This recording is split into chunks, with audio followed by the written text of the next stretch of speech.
దానికి మాత్రం ఖచ్చితంగా చర్యలు అయితే తీసుకోవాలి మేడం. రైట్. సుబ్బారావు గారు ఏంటి అసలు మహిళల పైన ఎటువంటి చర్యలు తీసుకునే అవకాశాలు ఉంటాయి?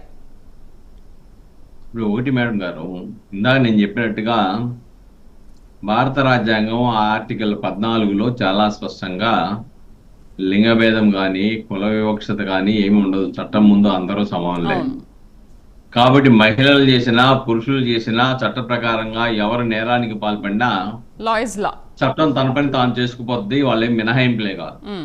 కులాలు, మతాలు, లింగ వివక్షత ఏమీ చట్టం ముందు వేరువేరుగా ఉండవు. డెఫినెట్గా ఎవరైతే నేరం చేశారో మహిళలైనా పురుషులైనా కానీ వాళ్ళు డెఫినెట్గా చట్ట ప్రకారంగా ఉన్న పద్ధతిని వాళ్ళకి అప్లై అవుద్ది. వాళ్ళు క్షమాపణలు చెప్పినా, లేదంటే నేను మహిళలను వదిలేయండి అన్నా, లేకపోతే నేను రాజకీయాల నుంచి దూరంగా ఉంటానన్నా, దూరంగా ఉండొచ్చేమో కానీ చట్టం మట్టికి క్షమించే పరిస్థితి ఉండదు. తన పని తాను చేసుకుంటూ పోతుంది. ఇందాక మిత్రుడు ఒకటి చెప్పారు, ఒక సామాజిక వర్గాన్ని టార్గెట్ పెడుతున్నారన్నారు. ఈ రోజున రాస్కసిరెడ్డిని హైదరాబాద్లో అరెస్ట్ చేశారు మద్యం కుంభకోణంలో. ఆయన మీద ఎవరు ఇచ్చారండి ఆరోపణ? విజయసాయి రెడ్డి ఇచ్చాడు. ఆయనే ఈ యొక్క మద్యం కుంభకోణానికి కర్త కర్మ క్రియ ఆయనే, పాత్రదాడు సూత్రదాడు ఆయనే అన్నాడు. ఎవరు చెప్పారండి? విజయసాయి రెడ్డి ఎవరండి? రాస్కసిరెడ్డి ఎవరండి? కాబట్టి దయచేసి చేసిన తప్పులను కప్పిపుచ్చుకోవడానికి, దానికి ఒక రంగు పులవడానికి మటు ప్రయత్నం చేయడం అది సరైన విధానం కాదు. తప్పులను సరిదిద్దుకోండి, అవి పునరావృతం కాకుండా జాగ్రత్త పడండి, మంచి మార్గంలో పయనించండి. ప్రభుత్వం చేసే తప్పిదాలని, వాళ్ళ యొక్క వ్యక్తిత్వ హననానికి పాల్పడకుండా ప్రజల పక్షాన విమర్శించండి, ఆందోళన చేయండి. అంతే తప్ప మహిళలను అవమానపరచాలు, లేదంటే వాళ్ళ శీలాలను శంకించటాలు, పుట్టుకలను శంకించటాలు ఇవి చట్టం అనుమతిస్తుందా? అది వ్యక్తిత్వ హననం కాకుండా అదేమన్నా భావవ్యక్తీకరణ స్వేచ్ఛలో భాగం అవుద్దా? చాలా స్పష్టం అండి. ఇక్కడ గత ప్రభుత్వ హయాంలో ఎంతమంది చెప్తానికి అసలు లైన్ చాలా, అంతమంది ఇష్టానుసారంగా మీడియా ముందు వచ్చేసి మంత్రి పదవుల్లో ఉన్న వాళ్ళు సైతం ఏ విధంగా దుర్భాషలాడారో మనం చూసాం. ఏ విధంగా సభ్య సమాజం తలదించుకునే విధంగా వాళ్ళు ఏ విధంగా వ్యవహరించారో మనం చూసాం. కానీ మాలాంటి వాళ్ళని మాట్లాడితే మాకు పసుపు లేకుంటే ఇంకోటో జెండాలు కప్పేస్తున్నారు పాపం, దానికి సమాధానం చెప్పలేక. కానీ ఇక్కడ చాలా స్పష్టం, వైఎస్ఆర్సీపీ హయాంలో ఈ రాష్ట్రంలో రాజ్యహింస కొనసాగింది. స్టేట్ స్పాన్సర్డ్ టెర్రరిజాన్ని క్రియేట్ చేశారు, భావ వ్యక్తీకరణ స్వేచ్ఛను హరించి వేశారు. చివరికి జీవో నెంబర్ 1 వద్దు, అది భావ వ్యక్తీకరణ స్వేచ్ఛ రాజ్యాంగ హక్కులను ఉల్లంఘిస్తుందని చెప్తే దానికి రాష్ట్ర వ్యాప్తంగా నాలాంటి వాళ్ళ నాయకత్వం వహిస్తే మమ్మల్ని సైతం ఎక్కడికి తీసుకెళ్లారో తెలియదు. 24 గంటల పాటు జైల్లో పెట్టేయండి, స్టేషన్లో పెట్టేయండి, అక్రమంగా పెట్టేయండి పరిస్థితి. చివరికి న్యాయస్థానం ఉన్నారు కాబట్టి, నేనంటే ఏంటో న్యాయమూర్తులకు కొంత అవగాహన ఉంది కాబట్టి వాళ్ళు బులావో అంటే అప్పుడు వదిలేస్తారు.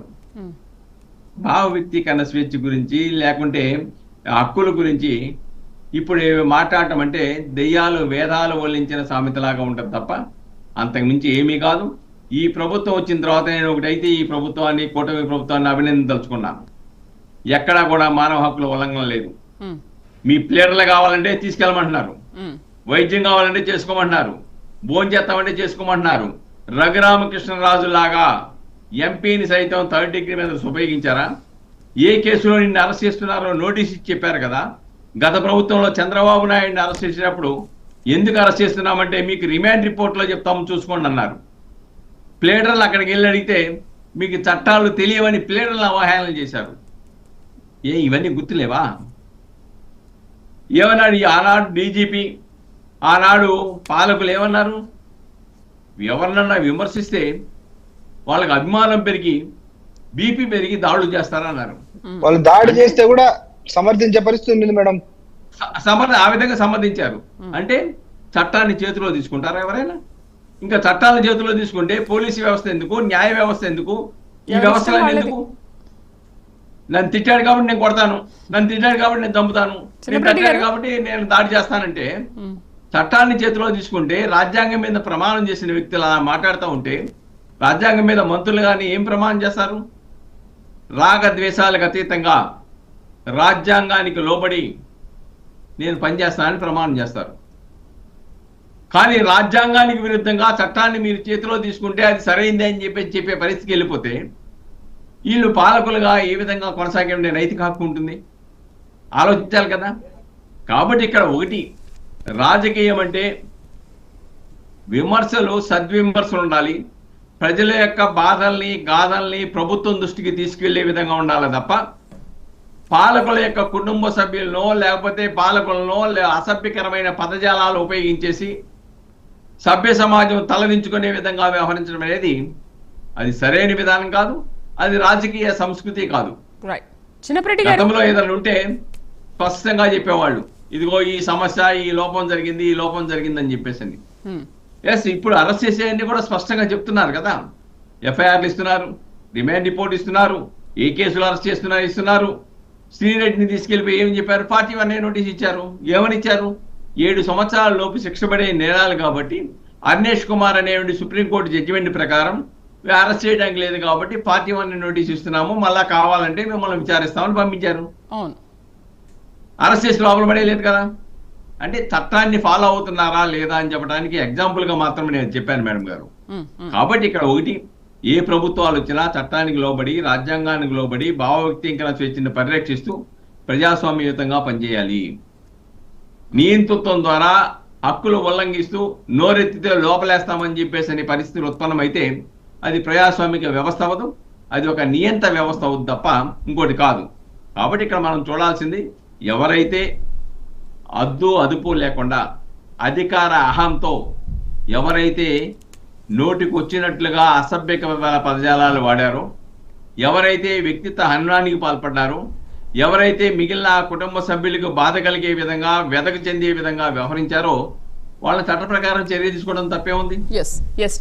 ఆ విధంగా చర్య తీసుకోవాలి. ఇటువంటి పునరావృతం కాకుండా కూడా నిరోధించడానికి కావాల్సిన చర్యలు అయితే చేపట్టాలి మేడం గారు. చిన్నప్రెడ్డి గారు